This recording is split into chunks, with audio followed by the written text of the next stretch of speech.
This presentation is going to cover this section on lesson planning, and what we're going to do is to have a look as to why we go about planning a lesson, what do we actually put in it.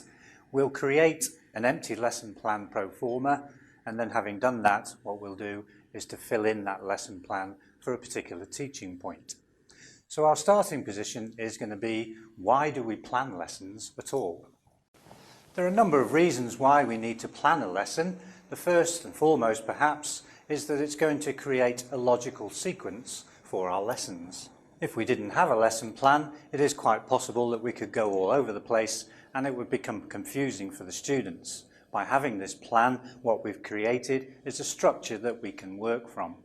So in effect, the lesson plan itself is a working document, then we can refer to it at various times in the lesson. If ever we're not quite sure what we're supposed to be doing next, we can just take a quick look at our plan and it tells us where we should be going. Another important reason for planning your lessons out is that it creates a record, a document of what has actually been taught, and this can be very useful if we're ever questioned as to whether we've covered the syllabus in all its details. Then we've got this lesson plan that shows that that has been done. The final reason, the main reason why we plan a lesson, is that it can be used for someone to cover your lesson. For example, if you created your lesson plans for your next week and for some reason you can't get into work, then somebody else could use your lesson plan to make sure that the students don't lose their sequence of lessons. So these are some of the reasons why we plan a lesson. What do we actually put onto that plan? Basically, there are two areas that we need to cover on our lesson plan in order for somebody else to be able to take that plan and adequately cover our lesson. Firstly, we need to put some general information about the class that is being taught, so how many people are going to be there and so on and so forth. And secondly, what should happen during the actual lesson. So what does our lesson plan actually look like? So let's have a go at creating a lesson planning document.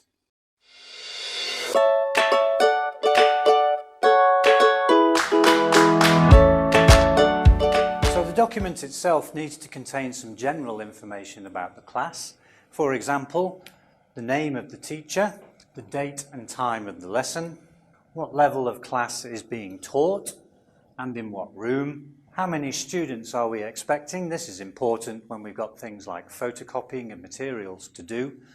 What is the context of the lesson? In other words, what is the lesson actually about? What vocabulary or grammar point is this lesson covering? And sometimes it's also useful to write out what the focus of the lesson is. So in effect, the context of the lesson is telling us the grammar point. For example, that might be the present continuous tense, whereas the focus is telling us how we're going to go about teaching it. Another example to illustrate this, let's imagine that we were teaching a starter class about colour, then our focus could be the way in which we're going to teach them about colour. So we could be using clothes or we could be using fruit and vegetables. So here the context would be colour and the focus would be fruit, vegetables, clothes or whatever.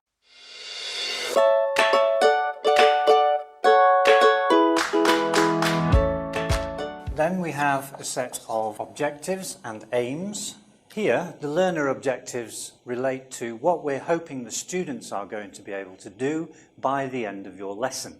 And quite often that can be a useful way of writing out what the objectives are. So we would start the sentence, by the end of the lesson the students should be able to, and then a list of 2, 3 or 4 items that we're expecting the students to be able to do by completing this lesson. The learner objectives are different to the teacher aims. The teacher aims are what you are expecting from that lesson itself. Now, when you first start teaching, quite a normal aim might be to complete the lesson successfully, to get through the whole thing without having any problems. As time goes on and you become more experienced, then what you would expect is that these teacher aims become more and more specific.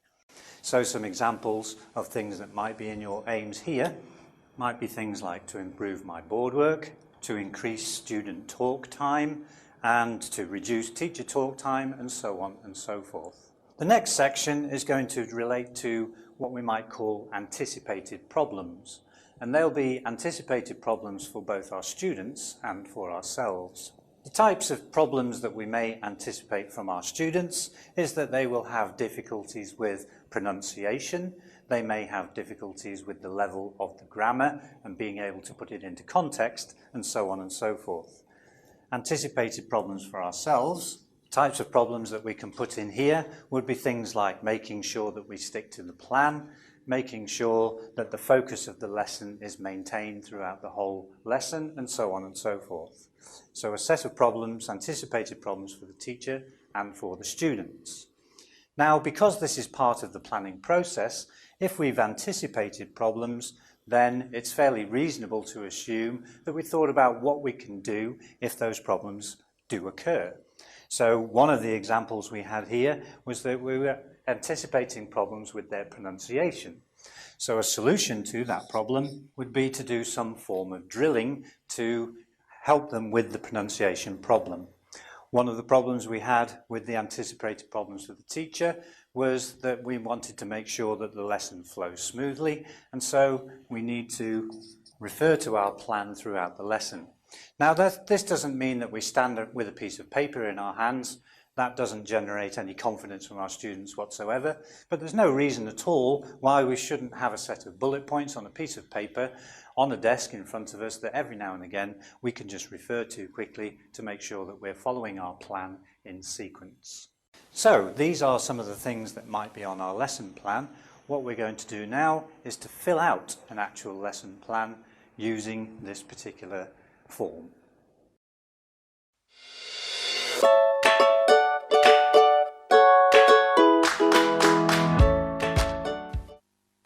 Okay, so we're going to use this pro forma as our lesson plan, and we're going to fill one out as though we were planning for an actual lesson. So we start off with some basic information about the class, so the name of the teacher, date and time, and the class level. In this particular case, our class is going to be an elementary class, and the room will be room 3. Having looked through the registers, we see that the expected number of students for this particular class is going to be 10. This will help us in creating our worksheet copies. The context of the lesson for this class is going to be present continuous tense, and it may well be the first time that this particular level of class has been introduced to this tense. So our focus is going to be fairly general, and it's going to look at actions that are happening around now. The teaching aids is basically anything that we bring to the lesson that will help us to teach it.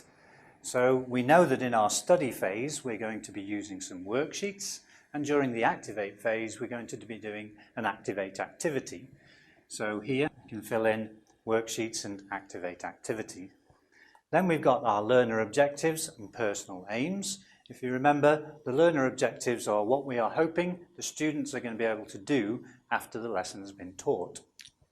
So we're hoping that by the end of this lesson, the students are going to be able to both recognise and to be able to use the present continuous tense. The personal aims for my particular lesson are that I'm going to improve upon a couple of things, which are both my board work and my elicitation techniques from the students. A couple of anticipated problems for the students: pronunciation, first of all, and secondly, using the present continuous tense in a real context. Anticipated problems for the teacher. I'm afraid that I may get drawn away from the actual lesson plan itself, so following the sequence of the lesson. And the solutions to both of these, for pronunciation, as we've mentioned, would be drilling. And for the students using the tense in context, that would be part of our activate activity. And one of the things I can make sure that they can do to overcome this particular problem is to have a strong study phase. By having that strong study phase, I can check that the students do understand this particular tense and its context before they actually try to use it. For the anticipated problems for the teacher, following the sequence of the lesson, again, is to have my plan available throughout the lesson.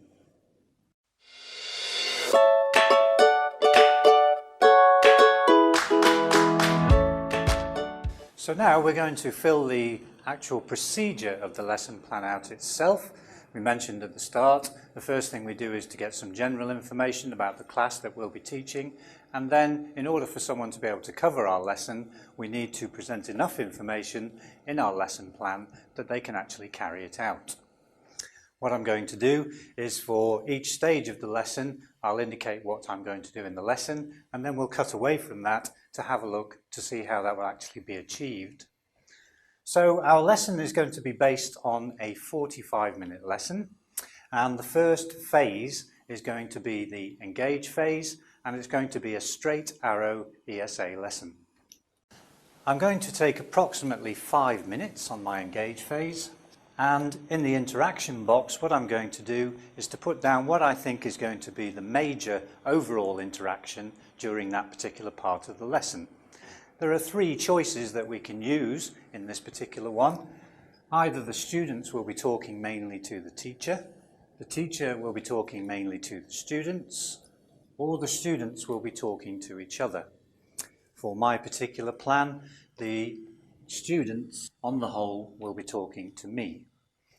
So, what am I going to do in my engage phase? I'm going to ask the question, what are you doing right now, to generate the subject-verb agreements between a number of different subjects and their verbs. So, to cut away from that, if we imagine that we went around the class asking various people, what are you doing right now, then we may generate some sentences that could possibly look like this. So, John says, I am listening to you. Kate says, I am sitting. What I can then do is to ask another member of the class, okay, what is John doing, but you can't use his name. So I may get the answer, and what is Kate doing, and you cannot use her name. What I could then ask the students is, okay, could you give me another example of using this with somebody else? And I can then ask them, what are both Kate and this other person doing without using their names? So I get an answer like that. So, ask the question, what are you doing right now? And I get a number of subject and verb agreements for that particular thing using these sets of verbs here, and we can then move on from that to the study phase.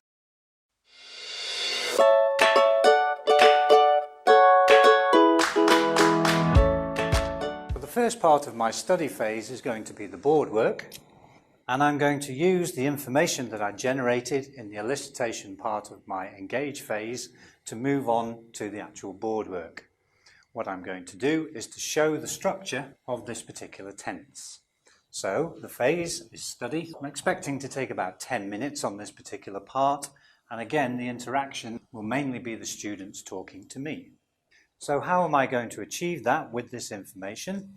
Well, we could ask the students to have a look at the sentences themselves and to tell us what they can see. If we look at each of the first words in here, then at this level I should hopefully be able to elicit from my students what each of these words have in common. And they may well give an answer that each of those words is actually a subject. What I could then do is to elicit those subjects that are not already here, for example, we and it. And those subjects are followed by this second word, am, is, and are, and we should be able to elicit from our students that each of those words have something in common in the English language, which are, they are each of the verb be. Finally, we can look at the third word in each of these and find out what they have got in common, and the most obvious thing that they have in common, despite some spelling changes, is that they end up with ing. The thing that goes before those ings is some form of verb, to sit, to listen, and so on and so forth. And so the third word is the verb plus ing. So in this way, I'm showing the structure of the present continuous tense in the form of this model. Subject plus verb be plus the verb ing.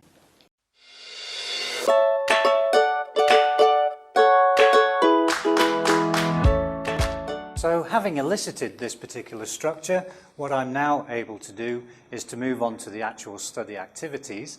Typically they will be in the form of worksheets to check that the students actually understand this information. So I might prepare 3 activities. They may not do them all, but for example, I could prepare these 3 study activities. So the first one is going to be a fairly straightforward matching activity, where perhaps they match the subject to its correct verb to be in that part of the sentence. The second one is going to be a gap fill. For example, I might use this verb here and ask them to complete a sentence using that verb so that I can check that any spelling changes that take place are correct. And the final one is going to be an unscramble, where each of the sentences themselves are put into the wrong order and they have to recreate the correct order following this particular structure. So the Activate activity is going to try to get the students to use this particular present continuous tense in a realistic setting. Let's assume that we used 5 minutes up during our engage phase, 10 minutes for our board work study, another 10 minutes for them to do the study activities that we mentioned, then that would leave us with about 25 minutes for this particular phase. One of the reasons why there is such a long period for this particular part of the lesson is that it's when the students are actually going to be talking to each other using the language in a realistic way. So our interaction is mainly going to be student to student, and then they will feed back that information to us on completion of the task, so it will also be student to the teacher. This particular Activate activity has to be something that will allow the students to use the language in a realistic way. So an example here, each student is going to get an activity picture card, and on there will just be a simple cartoon type picture showing some form of action taking place. So for example, it may show someone fishing, it may show someone playing football, and so on and so forth. They're also going to get a questionnaire, and on that questionnaire there's going to be 2 questions that they're going to ask each of each other. What is your name and what are you doing right now? And each student will get up and it will be a mill drill process where they find out the person's name and what they're doing right now. What each student will report back is the picture that they have, what activity is it showing, and so for example they will say, I am playing football, or I am cooking a meal, and so on and so forth. What we could do here is get the students either to write it in that way, or they can use the person's name, so John is playing football, or Kate is cooking, and so on and so forth. And the students will then feed back those results to the class in the form of sentences.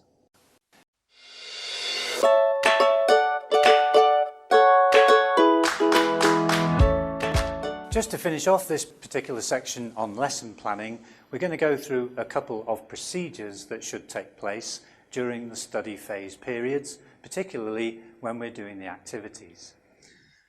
It is quite important that before we actually go into a study activity, that we go through a process of showing how that activity is going to work, and one acronym that is often used for this is DEGO. The D part of this stands for a demonstration of the activity.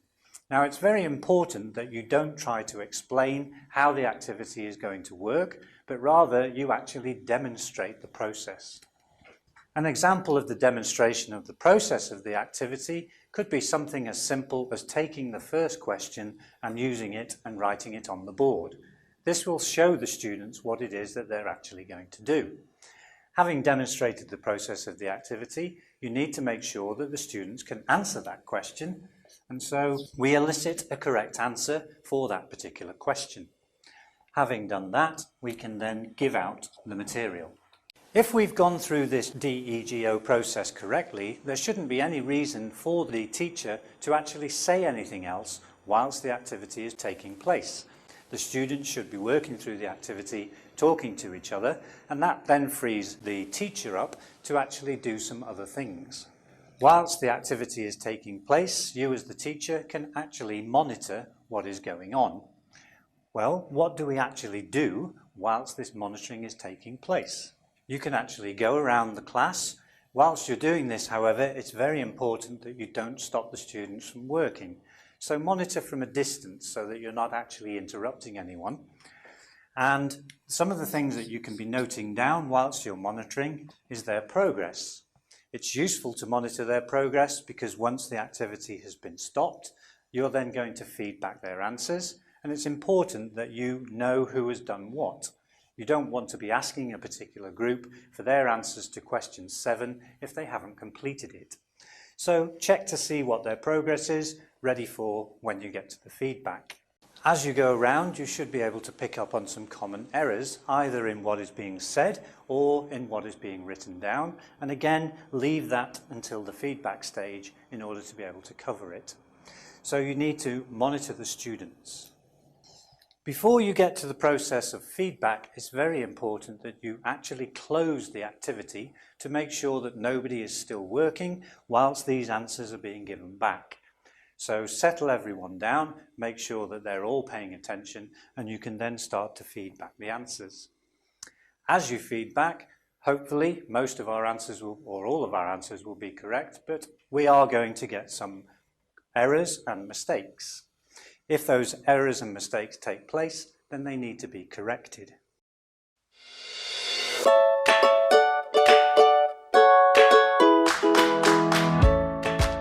When our answers are not correct, then obviously they need to be corrected, but it is quite important that we go through a process of correction that will help the students. Quite often they've made a mistake simply because of something like reading the incorrect answer out, or misrepresenting what they've actually written down. So always give the opportunity, when a mistake has been made, for the student to self-correct first. We can often do this in a non-verbal way to show them that they're not actually correct. We might repeat back what they've said to us in a questioning manner, or we may just make a gesture to make sure that they understand that they're not correct. So we allow for a process of self-correction. It may be that the student has actually got the answer wrong, and so we move on from there. Is there somebody in the class who can give us the correct answer? So moving on to peer correction. Again, it may be possible that we're not able to get the correct answer from anybody in the class, and then we can step in as the teacher, so the teacher will correct. So we actually go through a process of allowing them to correct themselves if possible. If they can't, can one of their peers correct them? And if they can't, the teacher corrects. It is important that we go through this process and that we don't just immediately go into teacher correction. John, no, that's wrong. The answer is X, Y, or Z. Try to allow this process to take place. In conclusion to this particular presentation, we thought about how we can go about planning an individual ESA lesson plan. Obviously, when we're teaching, we're going to be needing to plan for every day or every other couple of days with any particular class. So we have to create a sequence of lessons. Just a couple of things to consider when you're doing your lesson planning for a sequence. Firstly, what are the goals or the aims of this particular course that you're teaching? Does it lead to an examination? Is there a particular syllabus that you have to cover? And is there a particular route through that syllabus? So when you're planning a sequence of lessons, have a look at what the students are supposed to be able to do by the end of your course in terms of the syllabus and any examination that's taking place. Whilst we may be working towards some particular end, it is important that when planning a sequence of lessons that we remain flexible. In other words, can we adjust that sequence to their needs? We may say that I'm planning 2 particular lessons on the present continuous, but the students are finding difficulty with it.